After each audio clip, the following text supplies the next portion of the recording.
¿Cómo están, chicos? Veo ahí se están conectando la mayoría. Sí, perfecto. Ahí, ahora sí lo vemos, don William. Se están conectando ya. Tenemos una clase, tenemos que ver el tema del tablero, ya, perdón, del medidor. Ya, hoy día vamos a entender cómo funciona el medidor, que algunos aquí se pierden un poquito y la conexión piensan que es de otra forma. Ya, ahora la conexión, estuve viendo el otro día un par de apuntes que han subido esta gente de la SEGA, han subido aclaraciones, porque esto es nuevo, tiene una marcha blanca, entonces están eh, en la marcha van saliendo un montón de dudas y se van tratando de resolver, ¿ya? Y ellos, por ejemplo, hicieron un cambio ahora, ¿ya? Se podría decir que en comunicación con las distribuidoras,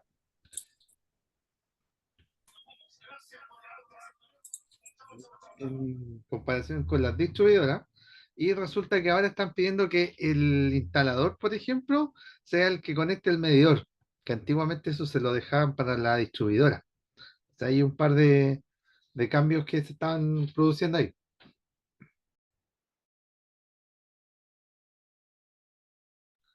Ya, ahora sí. Bueno, espero que, ahora que ya está la mayoría, espero que con el temporal no hayan tenido ningún problema, haya estado todo bien, no hayan tenido mayores dificultades. Ya hay un tema ahí bien, los que son de Santiago, claro, están sin energía o acá en el sur hay harto, hay un tiempo ahí de respuesta de las distribuidoras que realmente no es como el que esperaríamos, ¿ya? Así que hay paciencia siempre cuando se produzca un corte de energía o se produzcan variaciones de voltaje. eh, lo que sí tiene que desconectar los artefactos. Ya las variaciones de voltaje van a dañar muchos artefactos, sobre todo los artefactos electrónicos. Ya, ojo con eso. Entiéndase televisores, eh, no tanto un refrigerador, ¿ah? Ya, pero por ejemplo televisores, estos decodificadores del TV cable, los routers de internet, todos esos aparatos son sensibles, computadores que tengan conectados. Ya, el resto de artefactos no sufren tanto con eso. Ya, así que traten de, ahí si ya han tenido corte de energía, ojo con eso. Y si tiene en una clase lo podemos ver, si alguno quiere ver cómo se alimenta un circuito con un generador, no tiene eh, mayor ciencia. Ya no el generador, traten de que si van a comprar un generador, sea un generador que esté diseñado para la carga de energía que ustedes tienen. Si no, no les va a prestar mucha utilidad porque van a tener que estar priorizando ciertos artefactos. ¿Ya? Lo es súper importante en los generadores. eh, Hay que hacer un tablero de transferencia. Básicamente, se puede hacer en forma manual como se puede hacer en forma automática. Los tableros de transferencia, básicamente, cuando nosotros los creamos, se evita que le llegue energía a la red desde los dos puntos. Ya hay unos tableros de transferencia con unos interruptores inteligentes. A ver, lo ideal, el mundo ideal, como podríamos decir, sería esto. O sea, que yo tuviera un generador con una partida automática, que al momento que detecta que se fue la tensión, cambió el interruptor solo y me hizo partir el generador. ¿Ya? Y una vez que la energía volvió, apaga el generador y echa a andar el circuito con el circuito exterior. ¿Ya? Eso sería el mundo ideal, pero eso tiene más caro. Entonces, básicamente lo que se hace para suplir ahí, hago un tablero de transferencia, o sea, con cierto automático, un automático que me hace ingresar el generador y otro que me hace ingresar la red, y voy haciendo de forma manual, ¿ya? Pero no puedo tener los dos.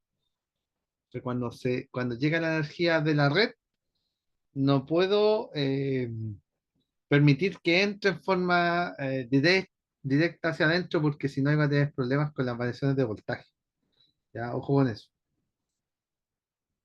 Ya, chicos, entonces ahora sí está la mayoría ya. Ya, vamos a partir. Mire, en el tema de los proyectos eléctricos, ya, nosotros acuérdense que vamos a tener varios símbolos. Aquí nosotros todo es símbolo. Aquí no nos dicen cómo conectar este circuito, entregan un símbolo y yo tengo que reconocer ese símbolo. Disculpen si se escucha el ruido ambiente, pero está la lluvia acá, está súper fuerte de nuevo. Eh, la, lo que nosotros tenemos aquí, tenemos un circuito, ya este es el circuito de luminaria, donde tenemos una casa que tiene tres dormitorios, baño, cocina y living y comedor, están por separados, ¿ya? Eh, por ejemplo, en los sectores de Cerro, de hecho en Santiago se ocupa harto, que esto está como un poco invertido. Hay casas ahora se está ocupando mucho de moda que tú entras por la cocina. Entras como, es todo un ambiente, entonces tú entras como directo a la cocina y los dormitorios están al final de la casa. Se está ocupando harto eso. ¿Ya? Lo que nosotros tenemos ahí es un circuito uno, está el TDA aquí al costado de la casa y a su ingreso tiene una caja de derivación. Porque estas líneas se ven todas como circulares, por así decirlo, como elipses? Es porque esto va por el cielo, va por el entretecho. Entonces usted no los ve, ¿ya? Por eso se permite que vayan de esa forma. Si esto fuera a la vista, va a ir siempre haciendo ángulos de 90 grados. Aquí al ingreso tenemos una caja de activación donde tenemos un 915, ¿ya? Que este 915 lo que hace es encender la ampolleta que está en el living comedor y el apliqué que está afuera de la casa. Eso es lo que está haciendo ahí. Después esa caja de derivación se comunica con otra caja y esa caja lo que va haciendo es que lo que me está comunicando, entre comillas, me está comunicando desde a todos los dormitorios. Significa cada dormitorio, cada recinto, cada el baño, la cocina, tiene una caja de derivación independiente para ese recinto. ¿Sí? Acuérdense, tiene una caja de derivación independiente para ese recinto. ¿Qué es lo qué es lo que pasa acá? ¿Ya? Cada uno de estos recintos tiene un 912 que se va repitiendo. Y esas dos líneas paralelas que usted ve al final de la cocina son un equipo fluorescente,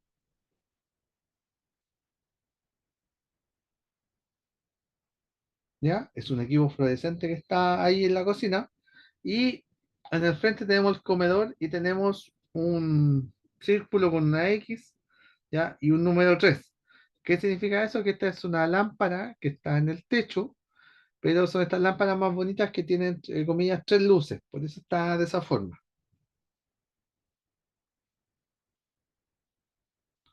Y en el pasillo, fíjense que aquí están dos interruptores 924.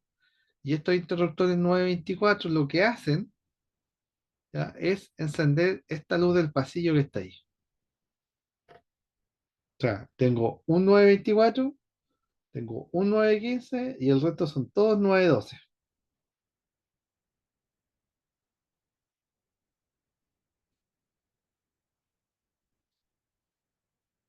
¿Ya? Así se interpreta esto. Esto es solamente el plano de alumbrado. Aquí no hay nada de enchufes, solamente de alumbrado.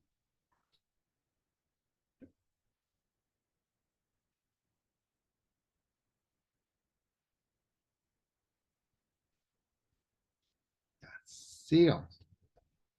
Entonces, eh, este, por ejemplo, es una lámina, ¿ya?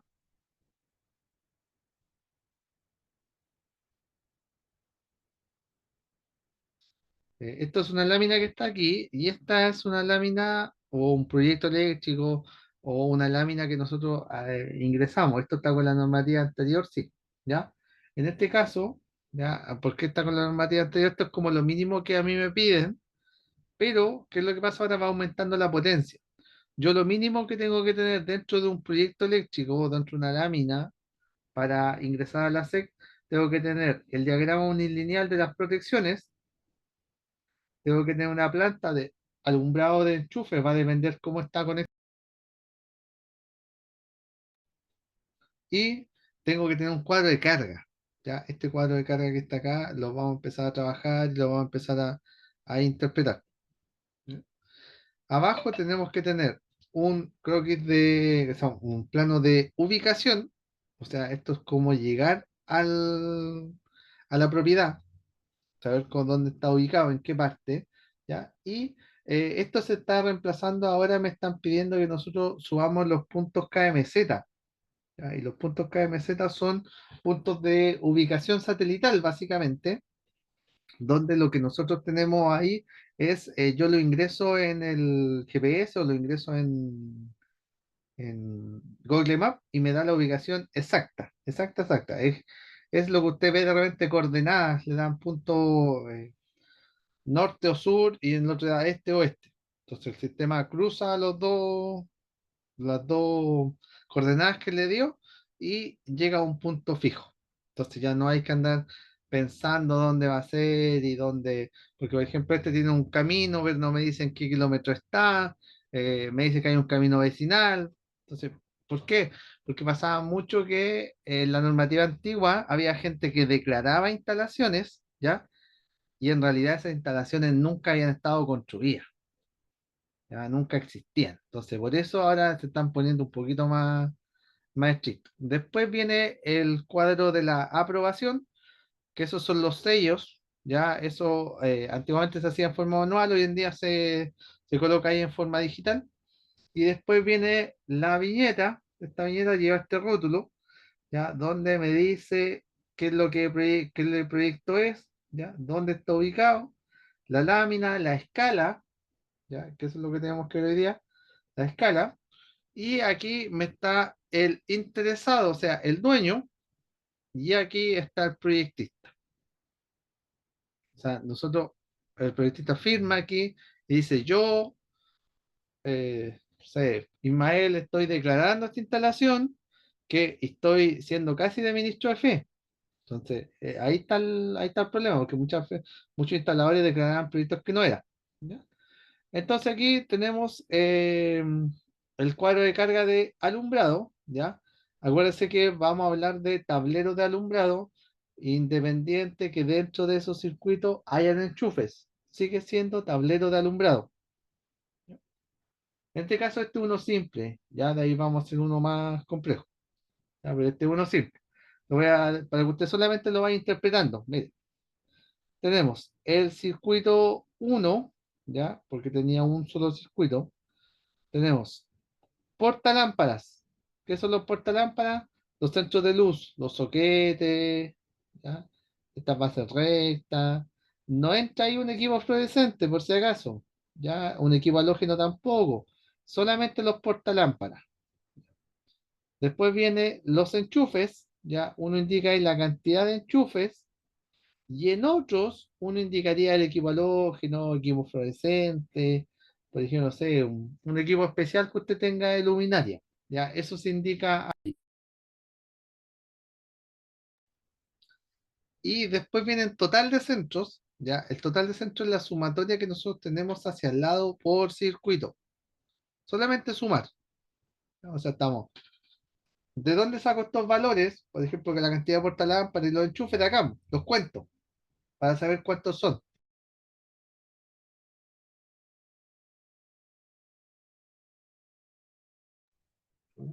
Los cuento solamente. Y hacia acá voy haciendo la sumatoria.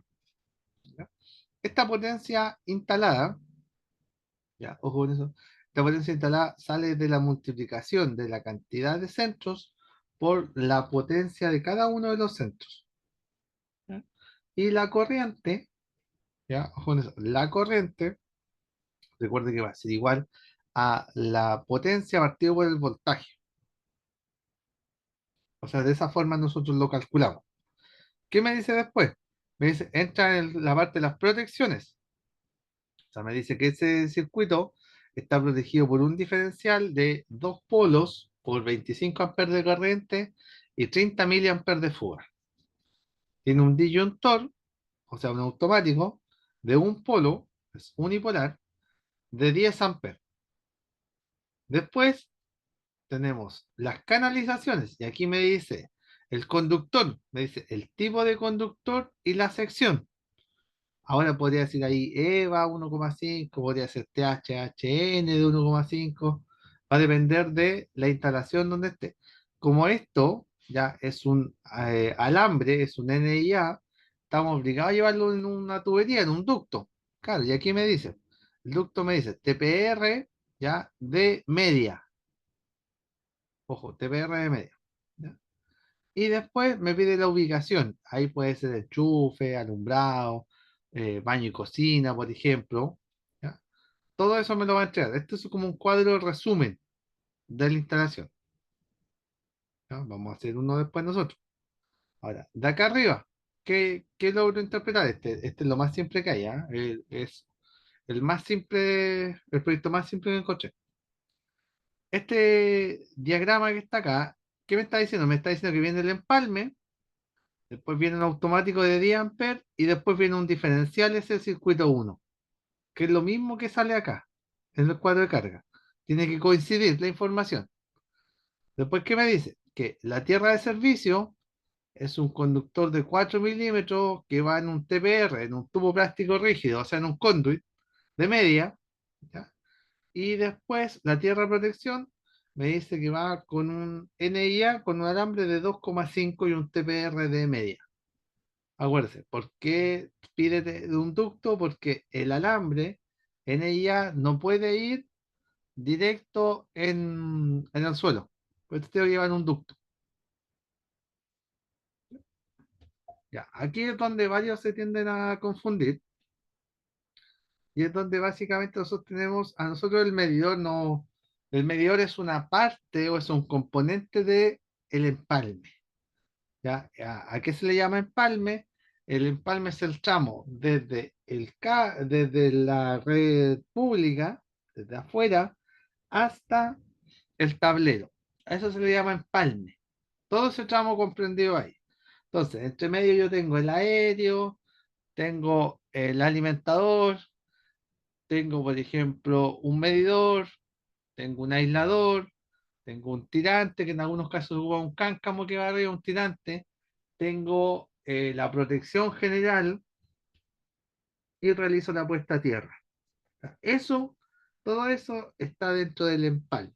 ¿Ya? Y una de las partes que nosotros tenemos aquí es la caja de empalme, esta caja que me protege el medidor. Entonces aquí vamos a entender el por qué o dónde nosotros generamos la tierra o cómo lo podemos hacer.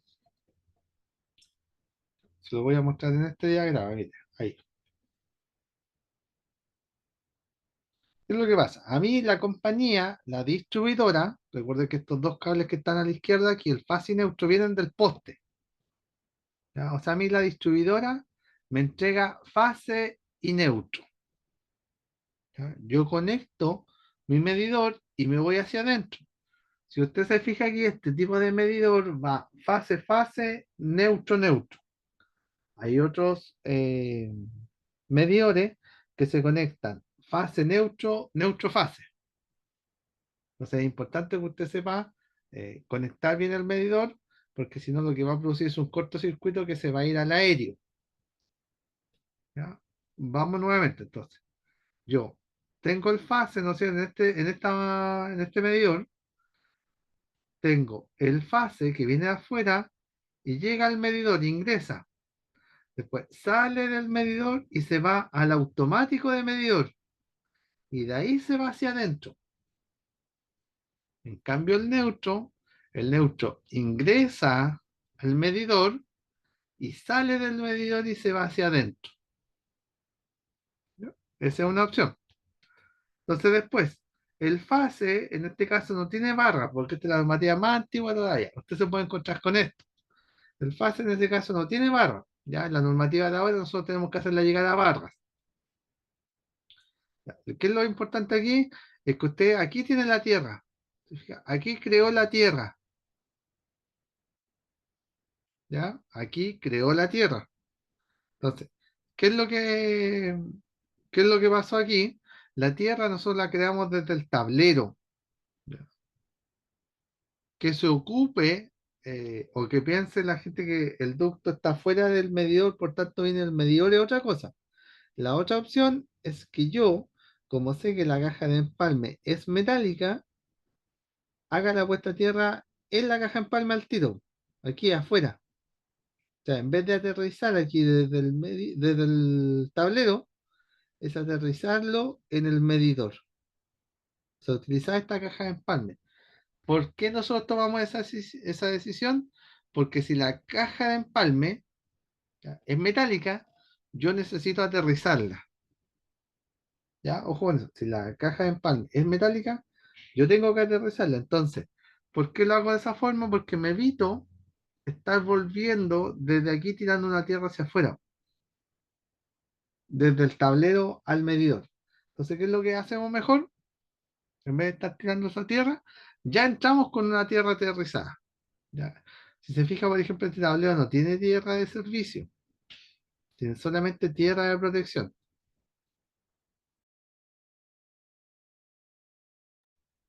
¿Ya?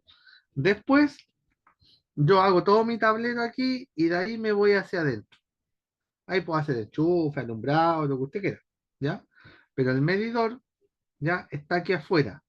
El medidor tiene una protección, tiene un automático.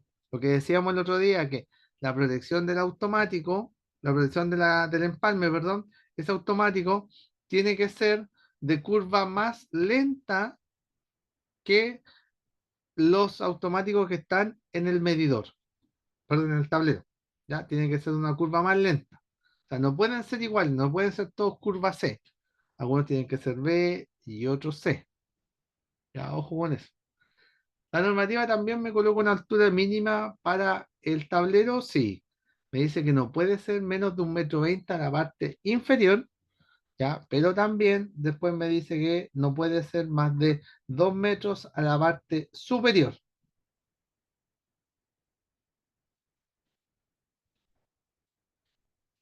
Dudas, consultas.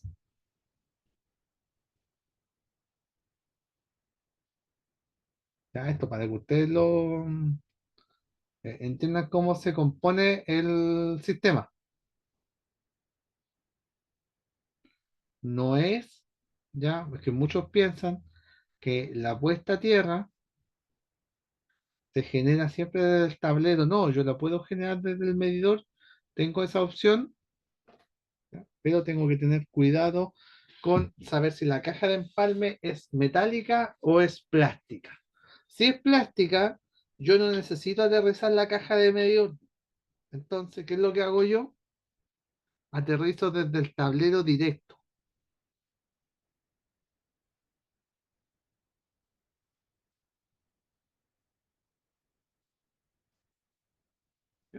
Entonces, ¿qué va a pasar ahora? Ese medidor, ¿ya? ¿Por qué funciona fase y neutro?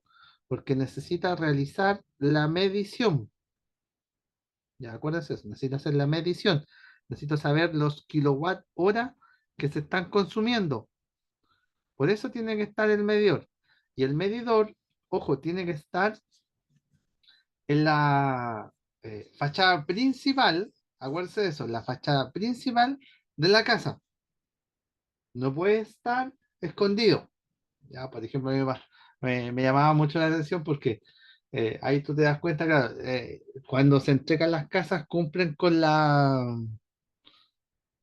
normativa, pero después la gente normalmente las modifica. Por ejemplo, allá en el norte me acuerdo que pasaba en Pozo Almonte que tú ibas pasando por todas las casas, ¿ah? Por todas las casas, no había casa que no fuera así. Iba pasando, ya había un papelito puesto de afuera donde decía el estado de la luz y el agua. Estaba marcado, la lectura. ¿Por qué? Porque, claro, el medidor había quedado en la fachada de la casa, pero resulta que después el antejardín lo cierran completo. Entonces, después de eso, el operario no tiene acceso. Entonces, ¿qué es lo que hace la gente? Se preocupa, como el operario siempre pasa en la fecha, en la misma fecha, lo que hacen ahí es que le van dejando un papelito afuera para que él vaya anotando la lectura, que no es la idea, pero eh, cumplen con la función. Ya la idea sería que el operario tomara el estado en forma de directo. ¿Ya? Ojo, ojo con eso ahí. ¿Qué es lo otro eh,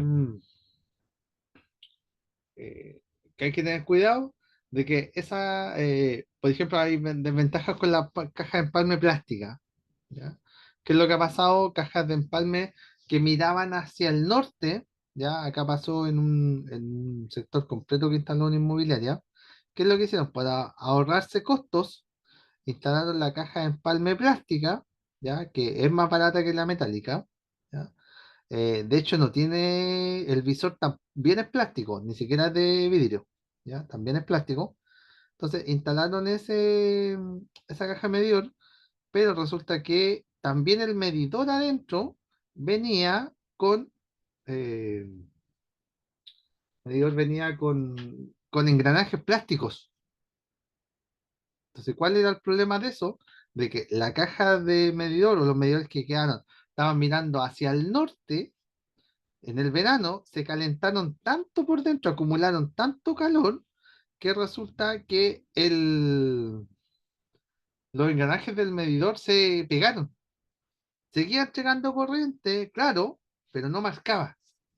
¿Ya? Y pasó no, pues no era un poco, ¿ya? Venía, pero en todas las casas quedaban hacia el norte. Por eso ahora, por ejemplo, se ha eliminado eso y ahora se exige, ¿ya? De que no que sea metálico, sino que el visor sea de vidrio. Más que nada para que con el tiempo no se vaya a dañar como a ponerse opaco. Recuerden que ahora viene también la telemedición.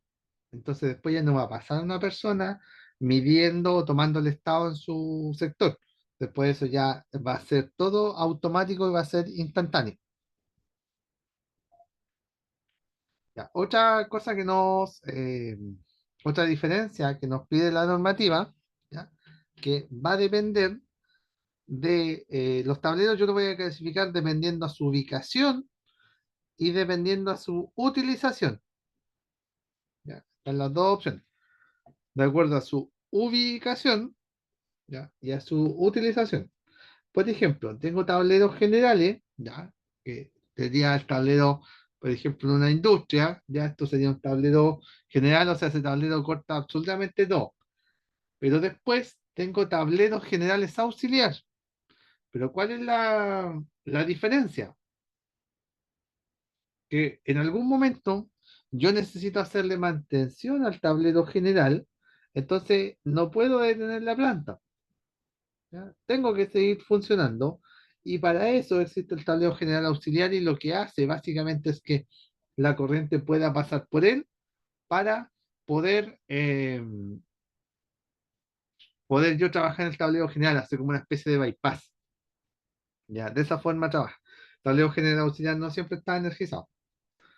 Después tengo los tableros de distribución, tengo tableros de paso, tableros de comando y centros de control. Por ejemplo, se ocupa harto en el industrial, se ocupa todo eso. Ya, los tableros de comando y control.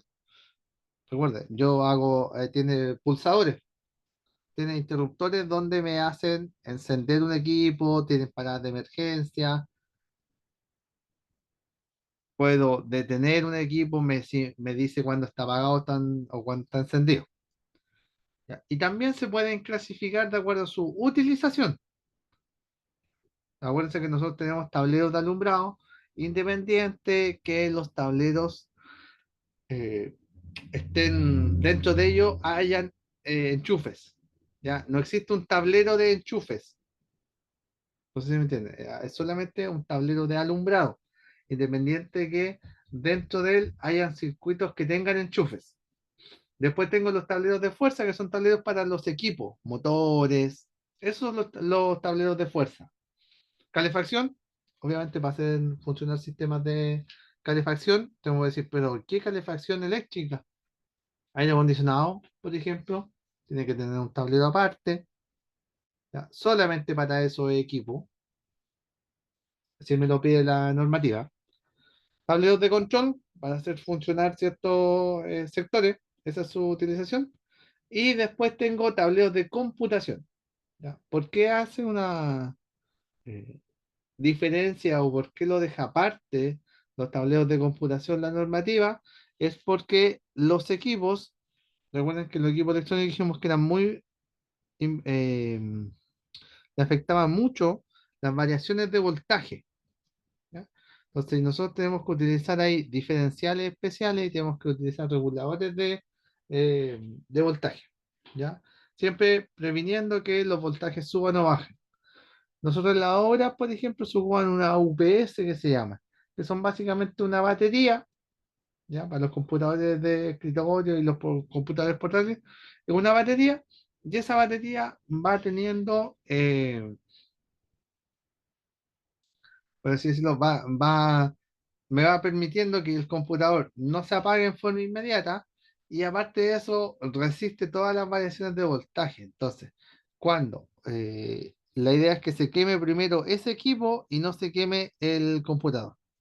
¿Ya? También se ocupa para la impresora, pero básicamente una cajita donde tiene entrada y salida. O sea, tú le ingresas la red y él siempre te va a entregar 220 watts, siempre. Entonces eso te lo hace mucho más estable. Ya, ojo con esto, la idea es que ustedes entiendan más que nada cómo se conectan las distintas, los distintos tableros, el medidor. Por ejemplo, para los que vean fuerza, y sale, hay circuitos que se conectan en forma de triángulo, otros de estrella, otros de cuadrado, por así decirlo, que es una especie de como de diamante.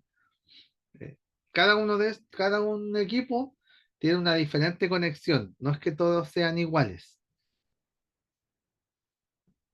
¿Sí?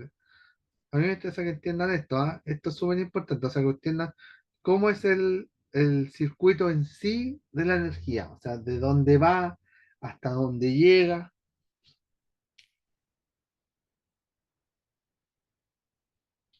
y el medidor es un caso bien ahí puntual. ¿Ya? Voy a terminar esto y vamos a buscar el de la Tierra.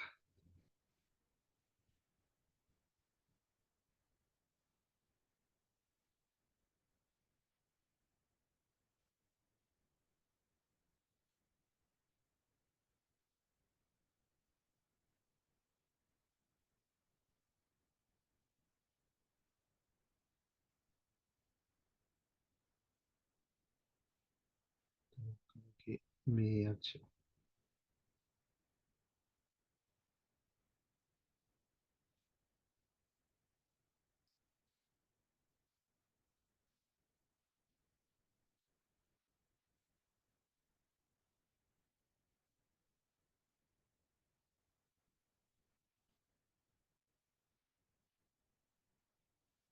No lo encuentro, lo vamos a buscar. ¿Ah?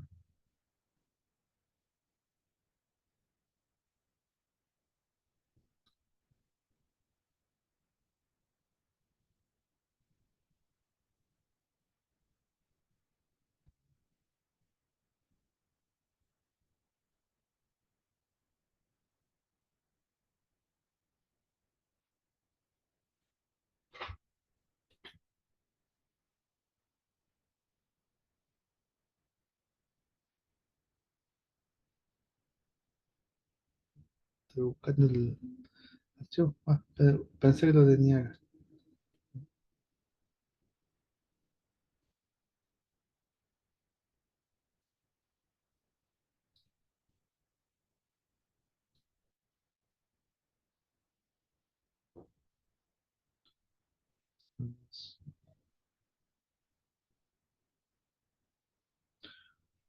Joder, que cambié de computador el otro día y modifiqué varios archivos. Estoy ordenando aquí y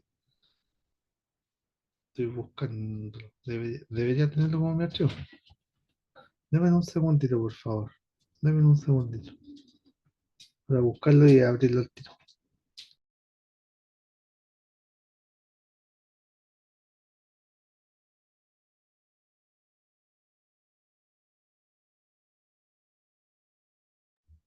A ver, lo estoy buscando aquí.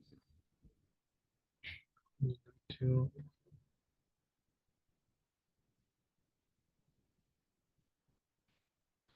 Va, qué raro. Lo vamos a tener que buscar de forma manual.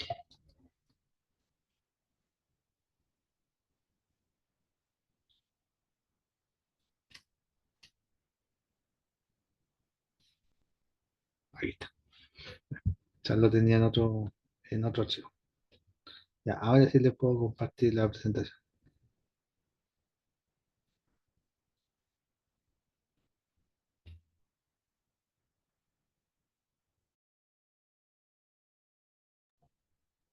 Ya chicos, ahí sí.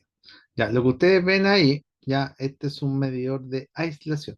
Ya, ojo en esto. Este es un medidor de aislación.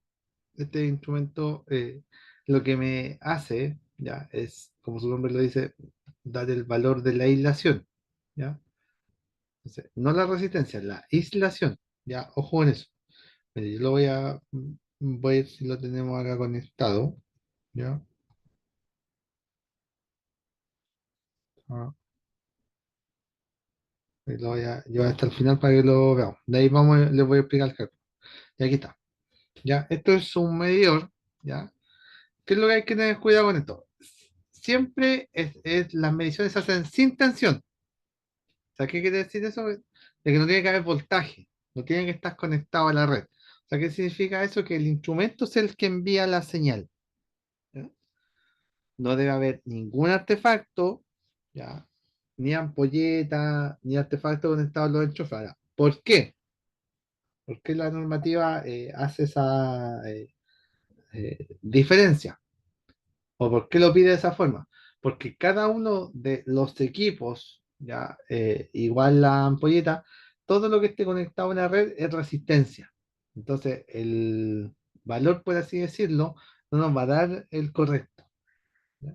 ¿Por qué? Porque también va a tomar el valor del equipo. ¿Ya? Tenemos, los interruptores deben estar conectados en la posición on, o sea, tiene que estar en la posición encendido. O sea, tiene que ser que tiene que dejarme pasar la señal, ¿ya? Y la medición, ¿ya? Se hace entre el conductor activo y la tierra, ¿ya? Por ejemplo, en un circuito trifásico, yo tengo que hacer fase uno tierra, fase 2 tierra, fase 3 tierra, ¿ya? Y también tengo que hacer la medición de aislación entre, entre los conductores activos, entre dos fases. ¿Qué es lo que pasa cuando hace el instrumento? Por ejemplo, yo voy a revisar una casa, porque este instrumento se ocupa cuando se va a revisar una casa. El instrumento, si no me detecta, ya no me marca nada o no me detecta nada, es porque ese circuito no tiene tierra. Eso es lo que dice o sea, la aplicación que yo busco. Si resulta que acá yo pruebo con el instrumento, no me marca nada, es porque esa no tiene tierra, está mal conectado, está cortada, por ejemplo. ¿Ya? Es una de las opciones.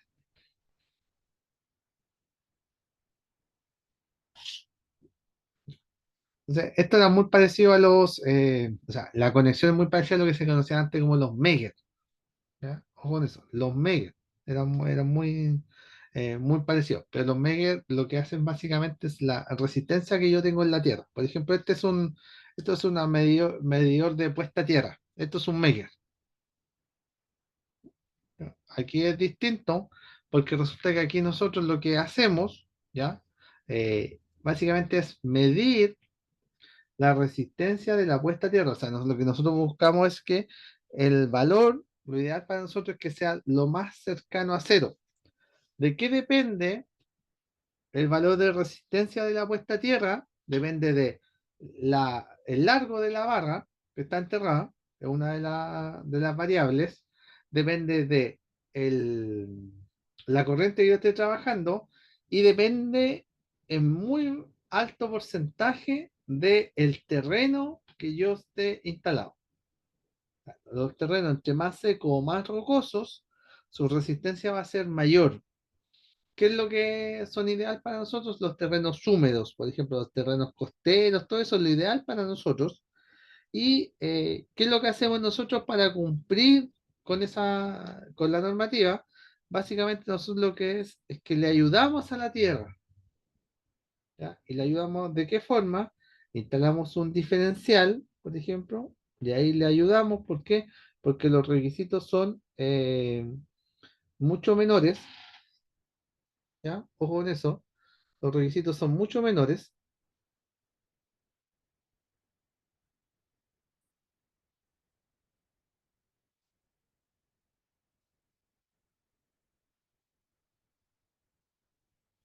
Y aparte de eso, ¿ya? Una de las opciones, ¿ya? Los requisitos son mucho menores, pero el gran problema del terreno es que yo no tengo cómo modificar el terreno. Entonces, se ocupan unos gel de puesta a tierra. Eso es lo que se hace ahí. Antes que existieran esos geles, son baratos, ¿ah? Vienen sacos de 20 kilos, valen como 3.000, 4.000 pesos. Y lo que básicamente lo que uno hace es, no se echa en la punta de la barra, sino que se echa en la mitad de la barra. Y lo que hace es mantener húmedo el espacio. Antiguamente se ocupaba carbón vegetal para eso, ya, o sal en algunos casos se ocupaba. Sí. Hay varias opciones que uno va ocupando, ¿ya? Para los que es nuevo esto, ¿ya? En las casas nosotros tenemos una sola barra enterrada, ¿ya?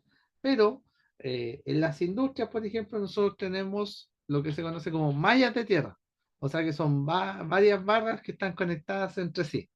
¿Qué es lo que me da, o sea, qué es lo que me permite instalar una u otra dependiendo de la corriente que yo necesito disipar? Acuérdense que se supone que la corriente que yo transporto es la misma que tengo que disipar. Entonces, por eso necesita una barra más grande. ¿Ya? Te lo voy a explicar acá ahora en las primeras diapos para que usted lo entienda. ¿Ya? Nosotros vimos en una de las clases, vimos que la normativa a nosotros nos piden estos voltajes. ¿Ya? Nos piden voltajes de seguridad. O sea, esos son los voltajes mayores que pueden haber en un equipo. O sea, si yo toco un equipo, eso es lo máximo que puedo tener. ¿Ya? ¿Por qué en los recintos húmedos, ya, la exigencia es mayor? ¿Ya? ¿Por qué la exigencia es mayor? Porque me deja menos, ¿ya? ¿Cómo yo me doy cuenta que es mayor? Porque me deja o me solicita un voltaje menor. ¿Ya? Por eso yo me doy cuenta que es más exigente. ¿Por qué? Porque yo tengo agua. Entonces, al agua le va a ayudar, entre comillas, a ser un mejor conductor. Entonces, por eso me dice, no, usted tiene que tener un voltaje menor aquí, porque resulta que si tiene voltajes grandes y le sumamos el agua, vamos a tener mayor problema o mayor riesgo, por así decirlo. ¿Ya? Acuérdense de eso, esos valores me los pide la normativa. Es súper explícito cuando me dice tenemos que tener 20 volt o 24 volt o 50 volt. ¿Ya? Entonces, eso lo van a medir. Entonces, para eso hay que tener ahí mucho cuidado. ¿Qué es cuál es déjenme correr esto para que todos lo puedan ver. ¿Cuál es la finalidad de las tierras? Conducir a tierra, o sea, disipar, ¿ya? Todas las corrientes que estén producidas por una falla de aislación. Recuerden que esto trabaja en conjunto, ¿ya? Trabaja en conjunto con el diferencial. O sea, son dos protecciones para el mismo fin. Cuando se produce, ¿ya? Una falla de aislación, ¿qué es lo que pasa? Si yo no tuviera tierra, esa corriente va a quedar dentro de los mismos, ¿ya? Esa corriente va a quedar dentro de los mismos, las mismas carcasas metálicas. No se va a disipar nunca, ¿ya? Entonces, eso es lo que nosotros tenemos que evitar, ¿ya? ¿Qué es la otra función de la Tierra? Como esa corriente no se fue al suelo, si no existe la Tierra, o no se iría al suelo, si no existe la Tierra, lo que pasaría, ¿ya? Es que nosotros nos encontramos con que ahora esa corriente se quedan dando vueltas en las carcasas metálicas. Y yo ahí, cuando le mido tensión, ¿ya? Me encuentro con que tengo más de 24 volt o más de 50 volt. ¿Ya? Entonces, eso es lo que la normativa, entre comillas, busca y dice, no, no puede pasar eso, porque si usted tiene más de 24 volt o más de 50 volt en ambiente seco, ya es peligroso para las personas. ¿Y cuál es la otra función? Ya, permitir que la protección del circuito, ya, ojo, la protección del circuito. ¿Cuál sería la protección del circuito? El automático, ya, despeje la falla en un tiempo superior a 5 segundos. O sea, ¿qué es lo que pasa?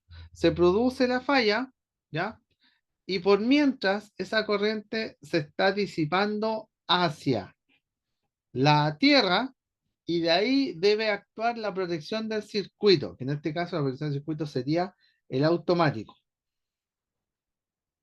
O sea, cuando por ejemplo hacen pruebas, porque el instrumento ese que se usa para revisar si tenemos tierra o no, envía una señal y resulta que cuando yo envío la señal con el instrumento o provoco la falla, debería caer la protección en el tablero. Si no cae, es porque la tierra no está conectada o no existe. ¿Ya? Ojo, ojo con eso. ¿Ya? Entonces, ya sabemos, debe controlar estos voltajes, porque si no lo que va a pasar es que yo voy a hacer contacto ahí y la corriente va a pasar por mí y se va a ir al suelo. ¿Ya? ¿Qué es lo que le exigen a la puesta a tierra? ¿Ya? De que yo tenga los valores, ¿ya? O cumpla los valores que la normativa me está pidiendo. ¿Ya? Eso es el principal valor. Si no lo cumplo, por ejemplo, si yo hago, resulta que esto no hice mi cálculo, ¿ya? Y me dije, no, si yo voy a ocupar una barra de 1 metro nomás y en todas mis casas voy a ocupar lo mismo, y resulta que después me hacen la medición y no da, ¿qué es lo que tendría que hacer yo? La casa no le puedo bajar la corriente, pero ya está generada. Eh, el conductor no lo puedo variar. Entonces, ¿qué es lo que tengo? El suelo no lo puedo cambiar. Entonces, ¿qué es lo que tengo que hacer? Tengo que aumentar, ¿ya? Y va a pasar, por ejemplo, en sectores del norte, pasa ya que usted hace la medición y no cumple la normativa con una barra. Pero no es porque esté mal hecho el cálculo, sino porque el terreno se ha vuelto demasiado seco. Entonces, ¿qué es lo que nosotros tenemos que hacer ahí? Vamos a tener que hacer una malla. Entonces, en un tiempo ya con este tema de sequías que se producen, en un tiempo ya breve, nosotros vamos a tener que empezar a generar mallas de tierra en las casas. ¿Ya? En los edificios, usted no las ve. ¿Por qué? Porque las mallas de tierra se generaron o quedan abajo de los subterráneos, quedan enterradas. ¿Ya? Por eso es importante que ese cálculo se haga bien, porque después no tengo cómo estarla modificando, cómo estar aumentando más tierra. ¿Ya? Y lo otro que se le exige a la puesta a tierra, ¿ya? Es que su resistencia sea lo más cercano a 0 ohm. O sea, que por eso se hacen, bueno, antiguamente eran de cobre completo, hoy en día son bañadas en cobre nomás, ¿ya? Pero lo que se busca es que su resistencia sea muy baja y en realidad que no me sume resistencia a la red. ¿Ya? O sea, como estoy buscando, recuerde que si yo tengo mayor resistencia, la energía le va a costar pasar por ahí. ¿Ya? ¿Cómo se calcula esto? ¿Ya? Y aquí hay que tener, no me interesa que sepa hacer el cálculo, ya en sí me interesa que sepa usted interpretarlo. ¿Ya? Mire, el valor RTP es el valor máximo de la resistencia de la puesta a tierra. Ojo, es el valor máximo de resistencia. ¿Ya? BS es el voltaje de seguridad y IN es la corriente nominal de la protección del circuito. ¿Ya? Acuérdense, IN es la corriente nominal de la protección del circuito. O sea, ¿qué es la corriente nominal? Es la mayor corriente que puede pasar por ese circuito. Estamos hablando de 10 amperes, 16 amperes, porque está hablando de corriente.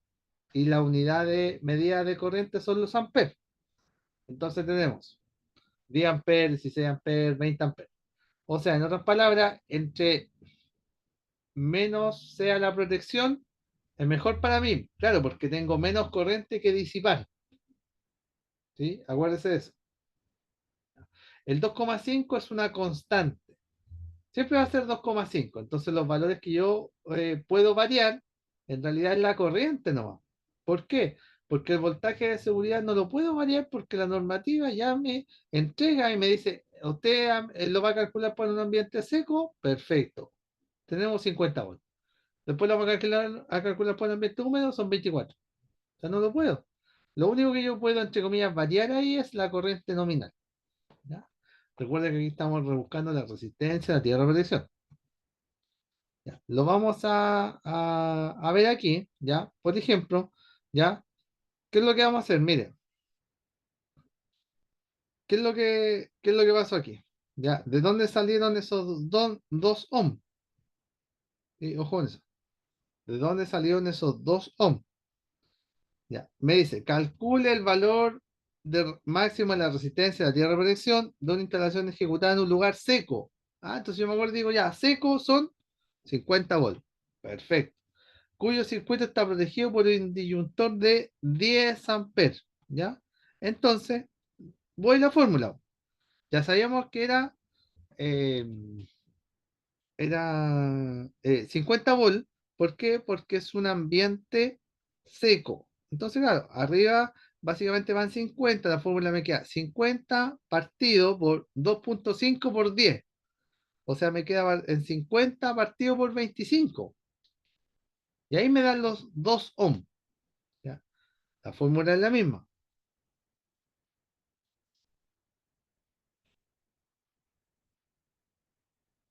¿Ya? Ahí me dan los 2 ohms. Ahora, si eso lo llevamos a un ambiente húmedo, ¿qué es lo que va a pasar? El valor de arriba ya no es 50, sino que es 0,24, o sea, es 24, ¿ya? Entonces, 24 dividido 25 le da 0,96. Ya vamos de nuevo, porque me interesa que esto lo entienda. Ya.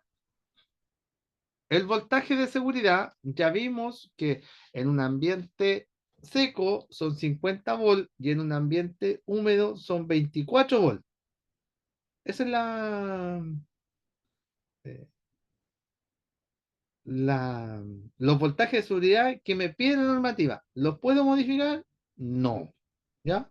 Son siempre fijos. Lo único que yo tengo que saber es si estoy trabajando en un ambiente seco o en un ambiente húmedo. Eso es todo lo que puedo hacer. ¿Ya? Después, eso es partido, ¿ya?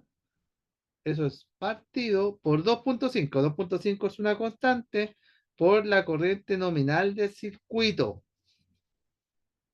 ¿Ya? La corriente nominal del circuito sería la capacidad que me dice que tiene el automático. ¿Ya? Si es un automático de 10 amperes, ¿ya? Yo lo voy a indicar ahí y me va a quedar 50 arriba como voltaje de seguridad partido por 2,5 por 10 amperes. ¿Sí? Por tanto, me queda 50 partido por 25, me dan 2 ohms. ¿Ya? Si ahora yo lo quisiera llevar, por ejemplo, me dijeron, no, que ahora es un circuito de 16 amperes.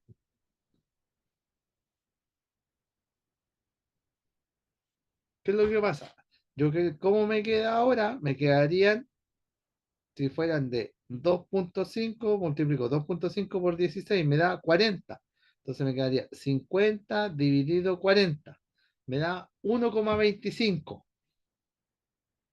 Lo que me está diciendo, el valor que me entregue es lo máximo que me puede marcar el instrumento cuando nosotros hagamos la medida, porque me va a dar un valor en resistencia y la resistencia se mide en ohm. Entonces, como máximo, si yo tengo eso como máximo, a mí el instrumento me tiene que dar 1,25. Si tengo un automático de 16, me tiene que dar 1,25 ohm. Si tengo un automático de 10 amperes, me da 2 ohm. Entonces, ¿yo qué saco de conclusión? Digo, a ver, si la corriente va subiendo, el valor que me puede dar es menor. Es menor. ¿Por qué? Porque tiene que ser capaz de disipar mayor corriente. Por eso el valor de resistencia es menor. Ya, ahora, si yo lo llevo a eh, sectores que son húmedos, el valor también es menor. ¿Pero por qué es menor? ¿Ya? O la normativa, ¿por qué me exige un valor menor? Porque tengo el contacto con agua. ¿Sí? Acuérdese eso. Esa es la conclusión que usted tiene que sacar. ¿Ya? Mira, aquí está una puesta a tierra, una barra, y aquí está una malla. ¿Sí? Acuérdese eso. Una barra completita y una malla. Entonces ahí usted tiene la diferencia. Cuando nosotros hablamos de malla de tierra, es lo que está arriba y abajo es una barra de tierra. No, no, a ver, no piense que solamente la tierra la llevan los equipos que están o las instalaciones definitivas. No, la normativa también a mí me pide que los tableros provisorios estén protegidos de tierra. Si por ejemplo una grúa torre también lleva tierra y ahí lleva una malla de tierra. Por ejemplo, esas mallas de tierra normalmente dan de 4 por 4. Así significa que tiene 4 barras hacia adelante y 4 barras hacia el costado. Tiene que hacer, usted termina haciendo eh, 4, 8, 12, 16 cuadrantes. Hace 16 cuadrantes, imagínense. Y eso es solamente para una grúa. Y eso después se pierde. Pues imagínense lo que es para un eh, edificio.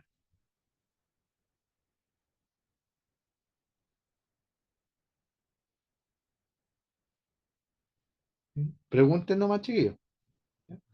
¿Qué pasaría si el valor, por ejemplo, no me da, po? Yo hago el ensayo y tengo que tener, por ejemplo, 2 ohm y no me da. ¿Qué es lo que tenemos que hacer nosotros? Tenemos que arreglar, entre comillas, el terreno. ¿Sí? Para eso lo podemos hacer con aditivo. Y si no, tengo que aumentar la cantidad o aumentar la cantidad de barras es una opción y lo otro es el largo de las barras, ¿ya?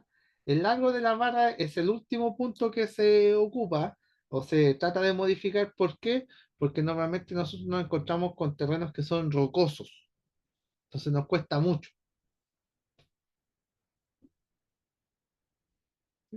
Esos son los bornes, ¿ya? Algunos piensan también que la barra va a conectar o va a soldar el cable que viene del tablero y va soldado a la barra. No, esto va apretado por un borne nomás, ¿ya? Y hay que alocar. Por eso, la normativa a nosotros nos exige que esto tiene que ser registrable. Por eso usted ve afuera una tapita, una cajita de registro donde tiene una tapita plástica, usted la saca y se va a encontrar con la barra. Se va a encontrar con ese borne y la barra. Esa es la barra de Copperwood. ¿Ya? Ojo con eso.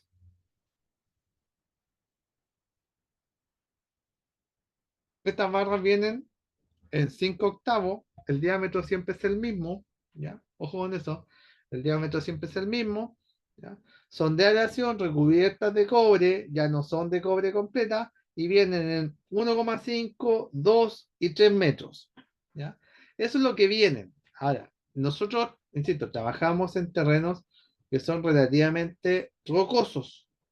Entonces, ¿qué es lo que pasa? Instalar una barra de 3 metros, imagínense lo que es instalar una barra de 3 metros.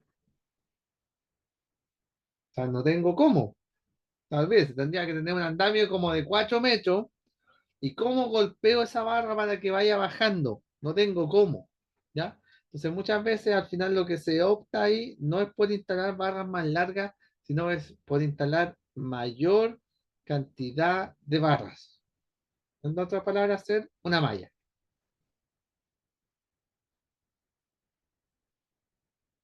¿Ya? Ojo, ojo con eso, porque hay un tema ahí de teoría, por así decirlo, y después nos llegamos a la práctica. Estar instalando una barra es de 3 metros casi imposible. Ahora, ¿cómo se instala una barra para que ustedes lo sepan?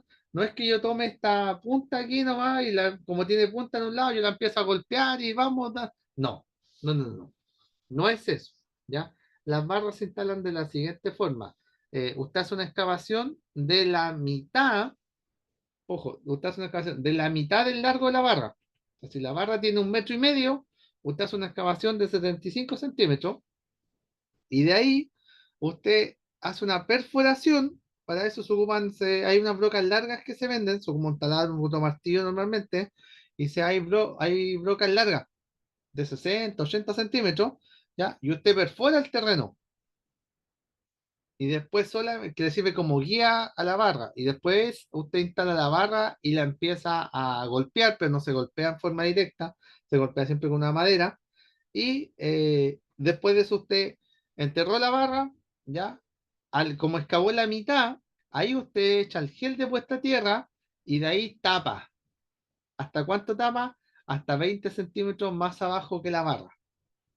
¿Ya? Le instala su cajita y su tapa de registro y la conecta a la instalación. De esa forma se instala. ¿Ya? ¿Qué es lo que pasa? ¿Hay algunos complementos para mejorar estos valores? Sí, hay unos complementos. Entonces, ¿qué es lo que pasa? Cuando yo tengo el diferencial, ¿ya? ¿Ya? Ojo, tengo el diferencial, mi corriente nominal cambia, ¿ya? Entonces resulta que la Tierra es capaz de disipar más, ¿ya? Ojo con eso. Lo que pasa es que cuando nosotros tenemos diferencial, miren lo que pasa aquí. Cuando nosotros tenemos diferencial, nosotros tenemos, por ejemplo, un voltaje de seguridad, una zona húmeda 24 volts, y la fórmula me dice que lo parto por la corriente del diferencial.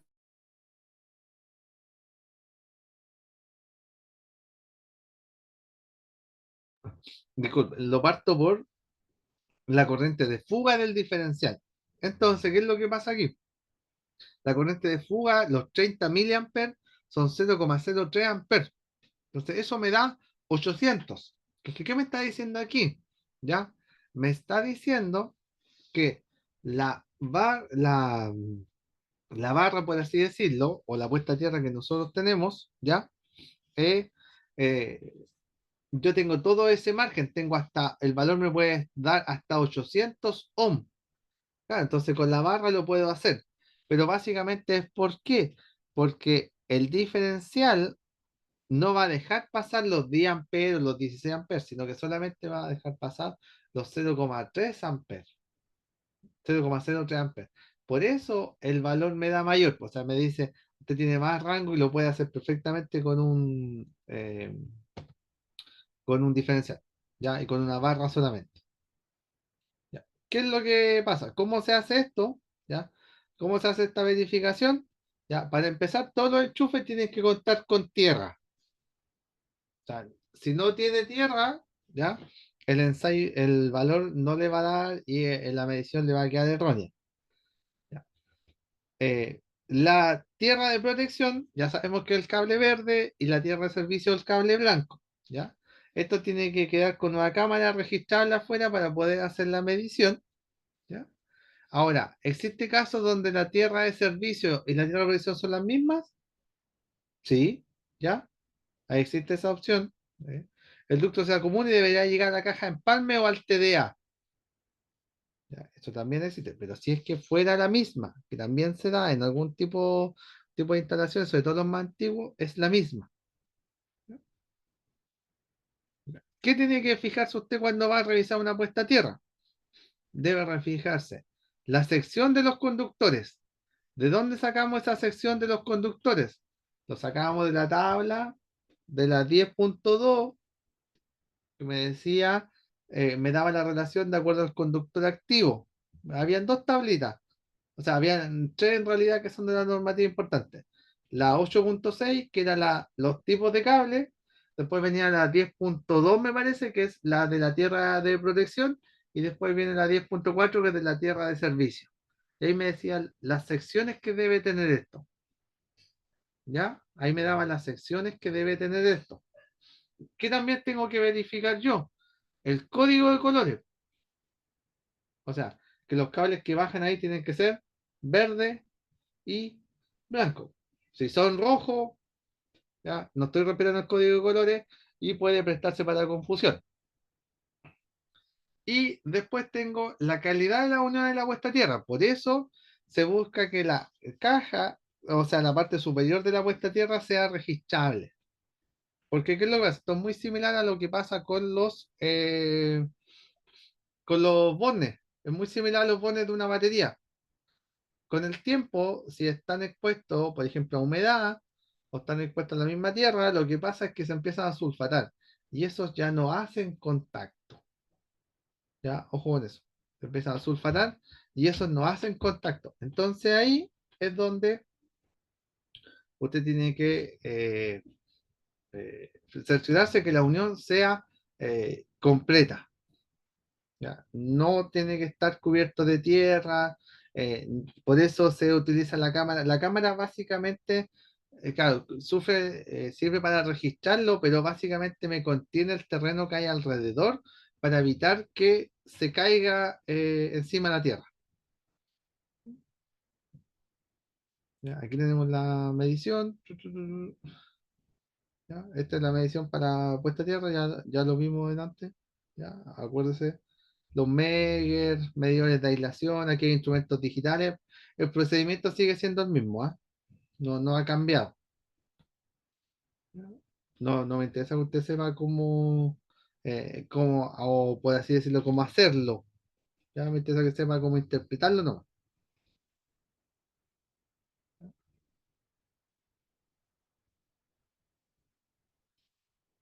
Dudas, consultas.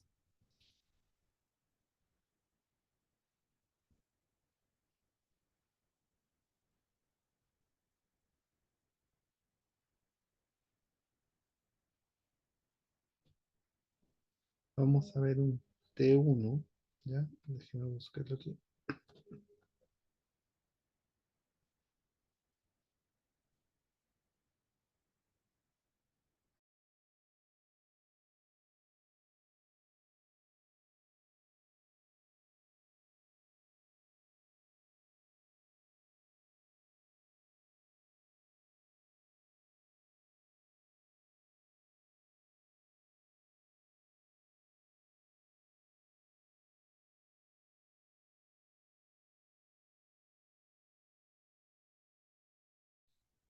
Ya chicos, mire, a ver, cuando nosotros hablamos de un T1 y que usted lo va a escuchar siempre, no, necesitamos el T1 y hay que tramitar el T1, ¿ya?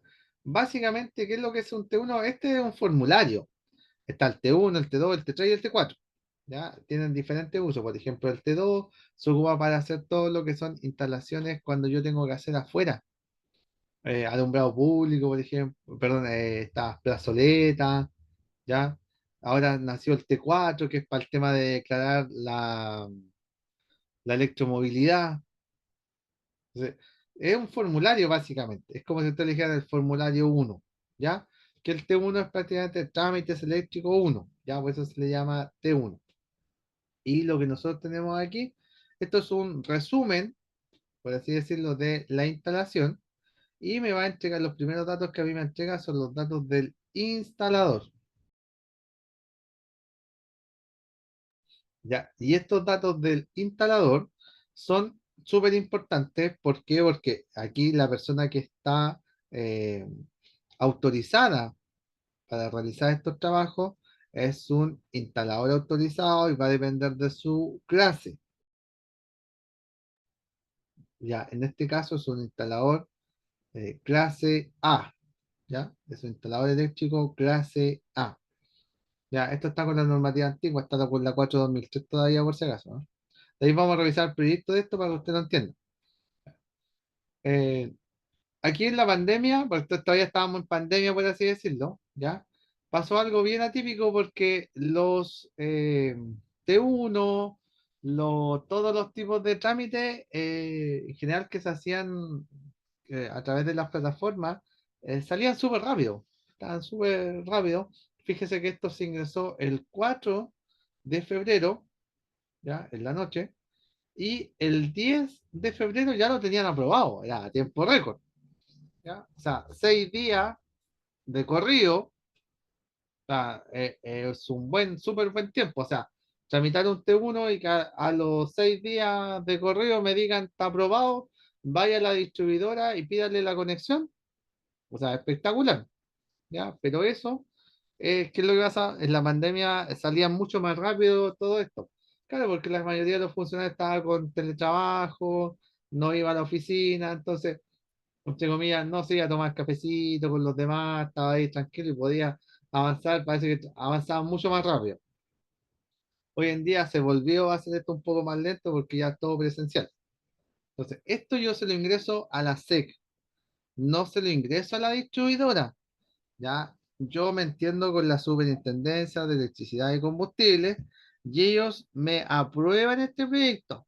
El que ellos me lo aprueben, no quiere decir que yo como instalador quede libre de todo, no, no, no. Yo aquí la responsabilidad la sigue teniendo el instalador y ahora la normativa nueva a media, entre comillas, con el propietario. Ya no es solamente el instalador, también el propietario tiene responsabilidad. Entonces, aquí está individualizado como persona natural, ¿ya? Ojo con eso, como persona natural.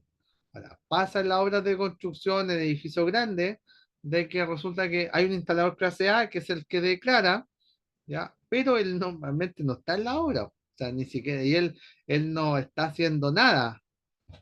Todo lo hacen otras personas, pero lamentablemente el instalador que declara es el que asume la responsabilidad. Ya, ojo con eso. Después vienen los datos de la instalación, ya, acuérdense eso. Vienen los datos de la instalación, la dirección bien especificada, suministro provisorio.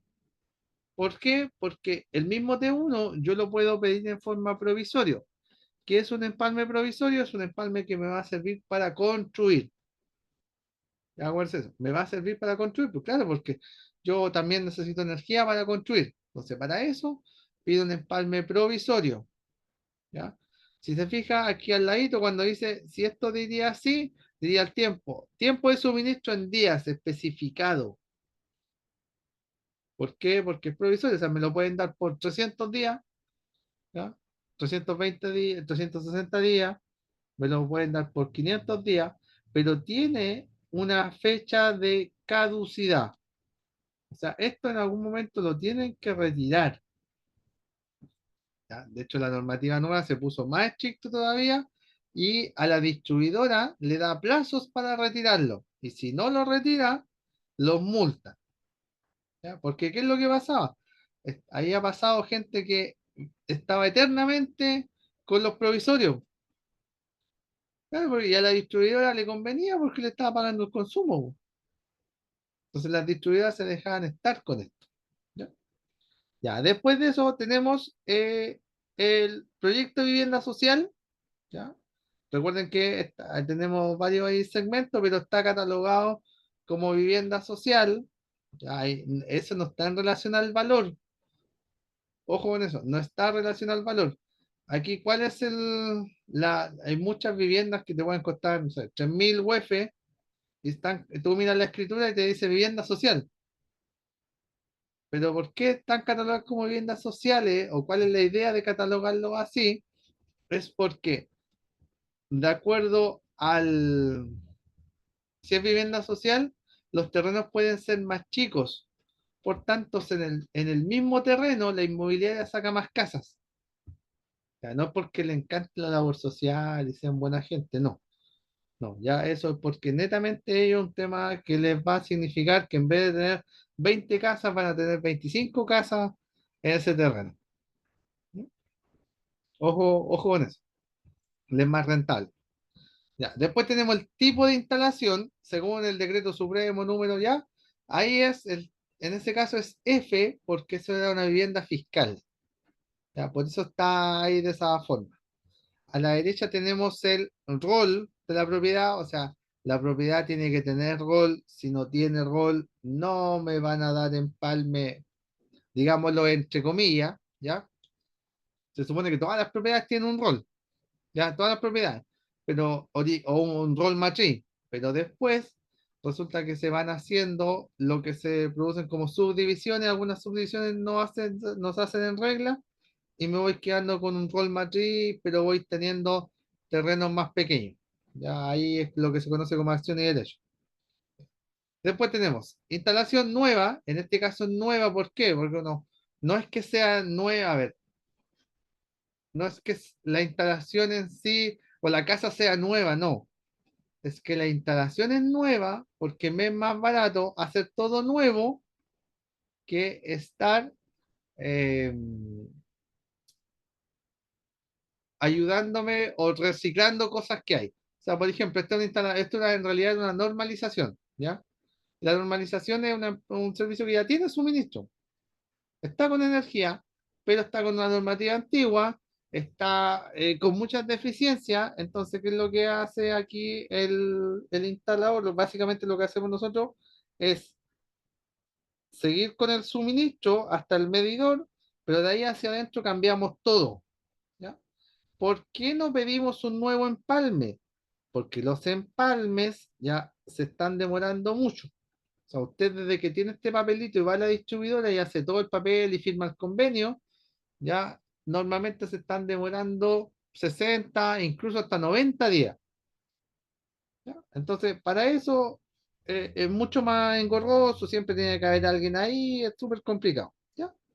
Entonces, al final lo que se hace siempre en estos casos es dejar el empalme y declarar que nosotros estamos cambiando todo lo que está adentro. Pero por eso se le conoce como una instalación nueva, ¿ya? Porque nosotros estamos cambiando todo lo interior.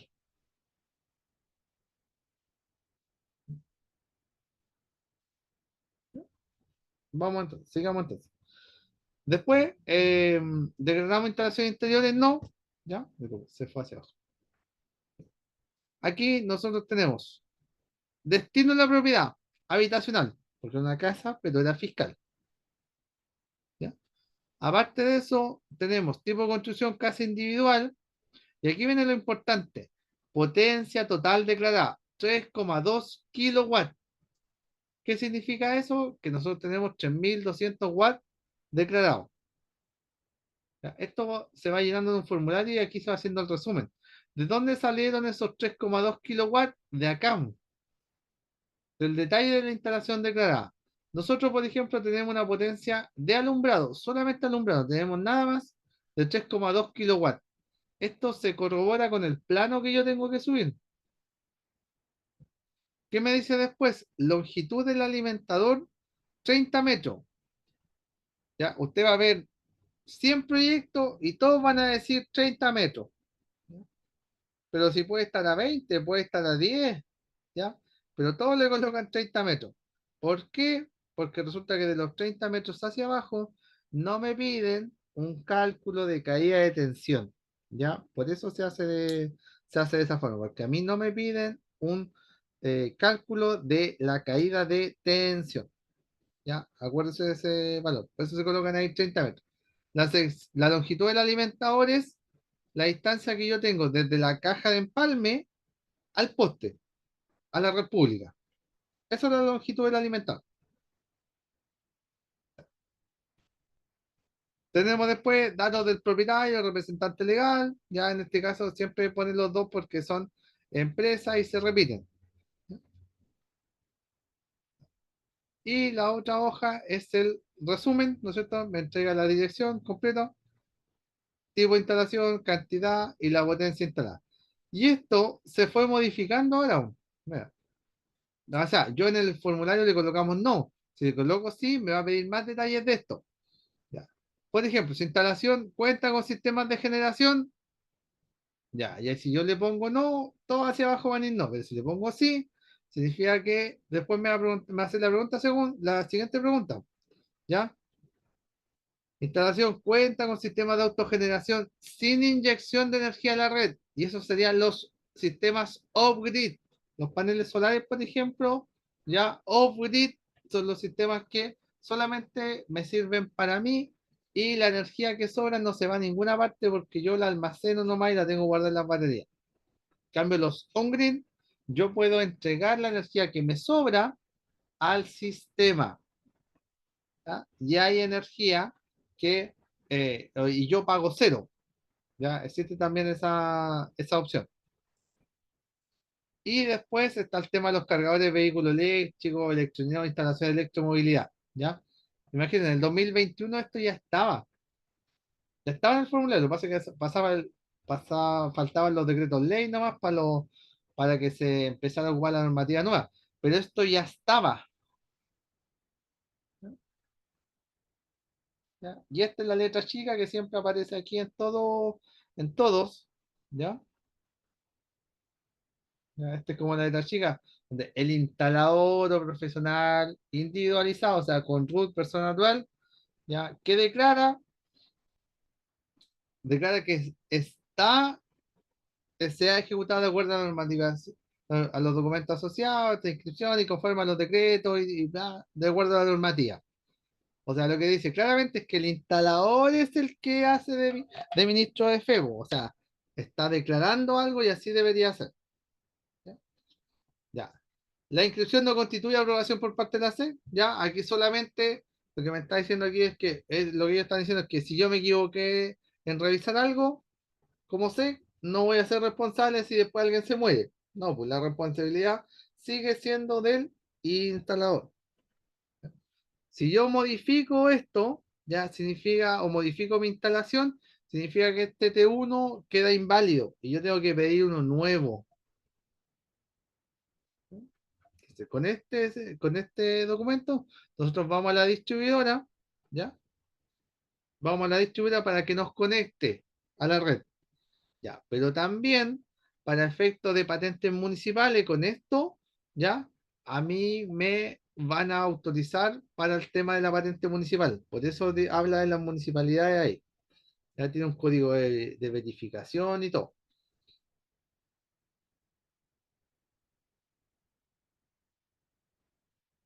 Dudas, consultas.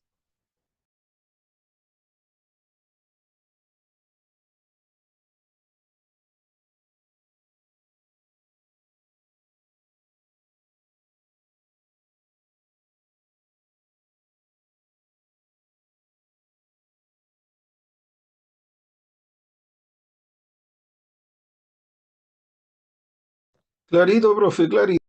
Ya, mire, los T1 hay que tener harto cuidado porque el T1, la idea es que salga rápido. ¿Qué es lo que está pasando ahora? Nosotros estamos a punto de tener el último gran cambio normativo de que va a pasar, de que ahora les van a ir a ver esta instalación. O sea, usted declaró, perfecto, le aprobamos, ni un problema, pero para que la distribuidora conecte, me va a ir a pedir más cosas, más papeles. Errores comunes que habían antes para que la distribuidora no conectara, ya era que el dueño del terreno estaba muerto. Eran los casos más comunes. Claro, porque la gente nunca hacía la exposición efectiva. Entonces se encontraba con que el dueño del terreno estaba muerto. Porque tiene que ir a firmar el dueño. No basta con que decir que yo soy el heredero, no. No. O sea, no basta con decir que yo era, no, es que yo soy el único, era hijo único, yo puedo firmar. No. Tienen que hacer todos esos trámites, ¿ya? Eso es un error súper común. Ahora, lo que va a pasar es que va a haber la tercera inspección y la empresa va a ir a verlo, esta empresa certificadora va a ir a ver que realmente lo que usted hizo sea realmente lo que está proyectado o lo que usted declaró. Si no lo hizo, no le van a conectar y esto se va a tener se lo informan en línea, por así decirlo, entonces usted queda con una observación. ¿Ya? Entonces los instaladores ya antes se ocupaban mucho de que se conseguían la firma. No, no te preocupes, mira, si yo lo puedo hacer, pero no tengo la firma, yo lo hago, pero tú lo firmas y tú haces el proyecto y todo. Ya, si antes era un poco complicado eso, ahora ningún instalador lo está haciendo. ¿Ya? Tiene que ser de mucha confianza, ¿por qué? Porque están arriesgando su licencia. Y recuerden que los instaladores son responsables eh, profesional y civilmente. O sea, si ellos como profesional, porque hicieron su trabajo mal, pueden perder su licencia, sí, pero también pueden ir presos. ¿Ya? Ojo con eso. ¿Ya? Entonces, por eso nadie le está prestando la licencia. Entonces, esto es un T1. Cuando nosotros hablamos de un T1, esto es básicamente un formulario que nosotros me lo da el sistema, yo voy subiendo los datos, ¿ya? ¿De dónde tengo que subir estos 3,2 kilowatts? ¿Ya? Lo tengo que subir de el plano. El plano es el que yo tengo que hacer. Déjeme ver si lo encuentro.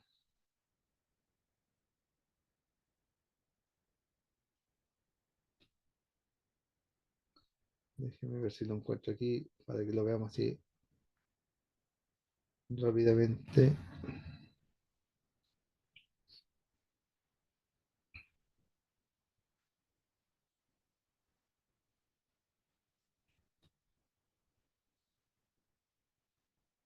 A ver si lo encuentro. Me parece haberlo descargado. Estos son proyectos antiguos que nosotros hacíamos. Ahora, voy a buscar uno para la otra semana para que vean el nuevo.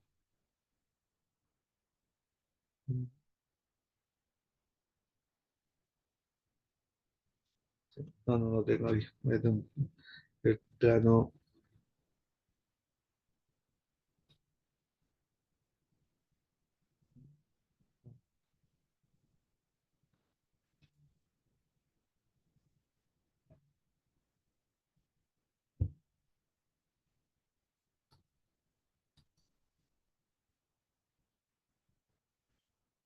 No, no, no lo tengo aquí como para lo mostrar. Ese valor, lo que uno debería empezar es por el plano, ¿ya? Ahora, ¿cuánto sale esto? Para que usted se haga una idea, ¿cuánto sale un T1, una, eh, por así decirlo, eh, una declaración de esto?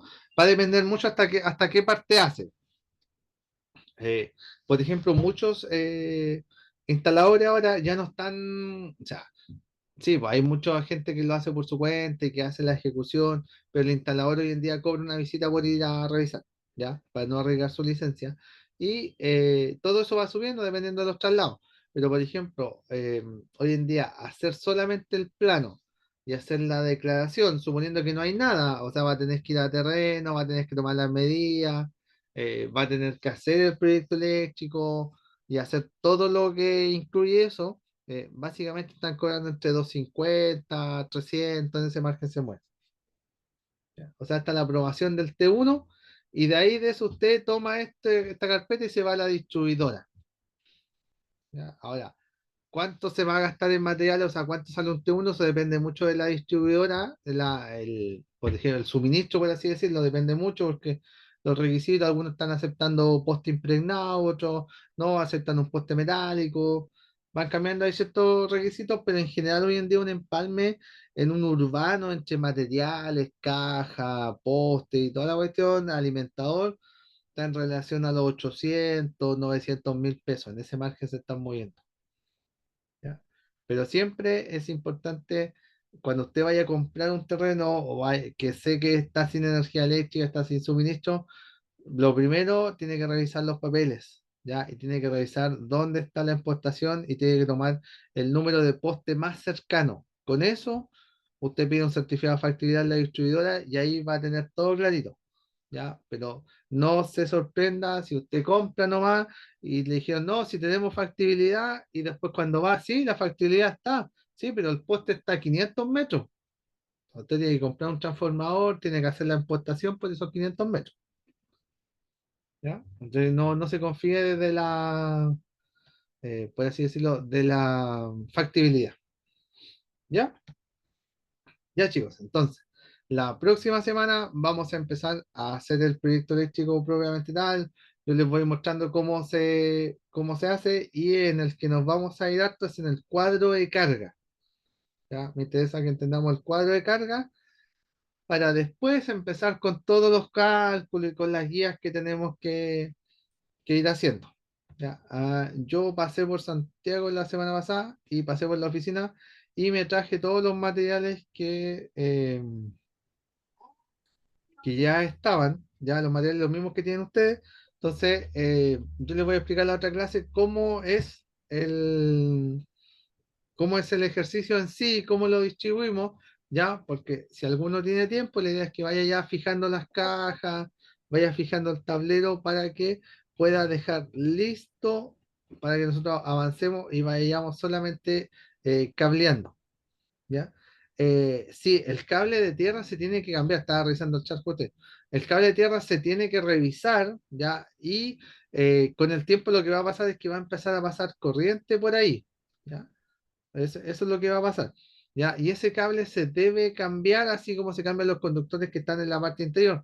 Una instalación en uso normal, ¿ya? Los conductores como máximo, ¿ya? Yo debería tenerlo 15 años como máximo.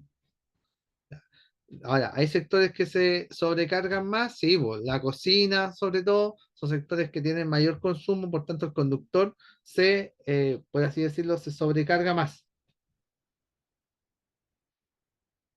¿sí?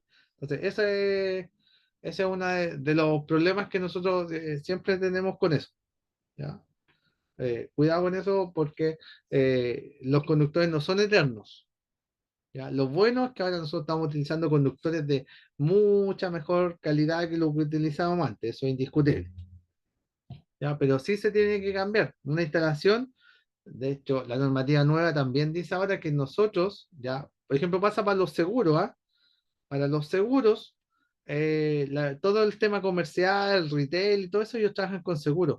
Y ellos, una vez al año, un instalador autorizado tiene que emitir un informe diciendo que no hay modificaciones o si se hicieron esas modificaciones están normas y que la instalación está en correcto funcionamiento. ¿Ya? Ojo con eso, para el tema de los seguros. Ahora, eh, nosotros la nueva normativa se supone que cada 5 años debería haber una revisión. Por eso, ahora el propietario también tiene responsabilidad.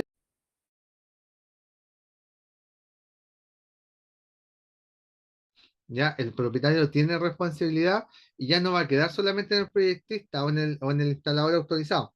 Ahora el propietario también va a tener responsabilidad. Po. ¿Por qué? Porque el instalador llega hasta un momento y de ahí en adelante el propietario es el que hace uso y modifica. Entonces pasó muchas veces que se producían accidentes e incluso temas fatales y resulta que se le cargaba un poco contra el instalador. Po. Y el instalador decía, no, pues si yo ya entregué esta casa hace, no sé, 5 años atrás. O sea, yo no puedo, esa modificación no está declarada y el usuario lo hizo. O sea, ahora también tiene responsabilidad el propietario para todos esos casos. ¿Ya? Así que la próxima semana vamos a empezar a trabajar en el proyecto eléctrico y vamos a ingresar harto al cuadro de carga para entender cómo funciona el cuadro de carga y cómo se va llenando. ¿Ya? Para que usted sepa de dónde salen los valores, por qué se indicó esa cantidad de ampolletas, esa cantidad de enchufes, ¿ya? Entonces lo vamos a hacer con un proyecto básico para que usted lo pueda ir corroborando después, ¿ya? Ya Bacán, chicos, profe, bacán.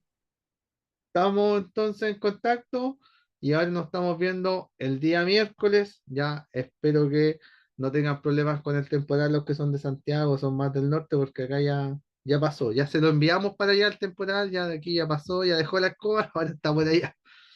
Ya chicos, que descansen, nos vemos, que estén muy bien. Chao, profe, descansa igual. Chao, Chao, profe, gracias. chao chicos, nos vemos. Chao, buenas noches. Chao.